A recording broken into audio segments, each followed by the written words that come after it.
ये चल रहे हैं। Mr. President, it's a pleasure to meet you here in Avia.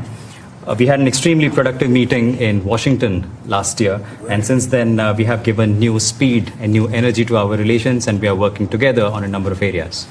और हमारे लिए खुशी की बात है कि हमारी दोनों टीमें भी मिलजुल करके हमने जो टारगेट तय किए उसको पूरा करने के लिए भरपूर प्रयास कर रहे हैं और हम बहुत तेजी से आगे बढ़ रहे हैं।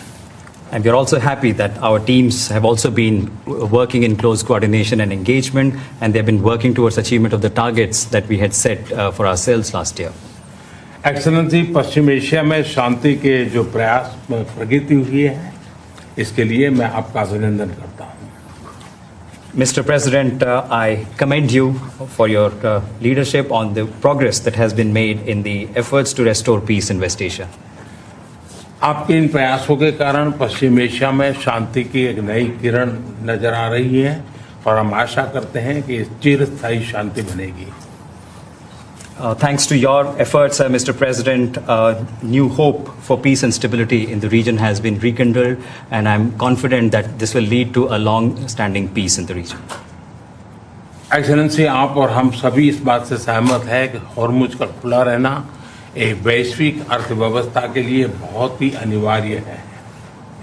Mr. President, you and I agree that keeping the Strait of Hormuz open is vital for the global economy. Excellency, हम हमेशा कहते रहे हैं कि फ्रीडम ऑफ नेविगेशन सुनिश्चित होना चाहिए और इस पर हम सब ने मिलकर के बल देना चाहिए। India has consistently emphasized the importance of ensuring freedom of navigation, and we should work together and place a particular emphasis on that.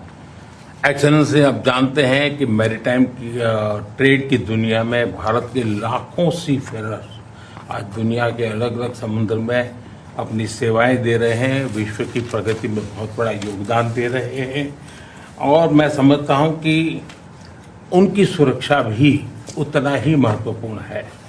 Mr. President, you are aware across the world, Indian seafarers in hundreds of thousands are working and they're performing their duties across global maritime trade routes, including the Strait of Hormuz, and their safety is of utmost importance to us.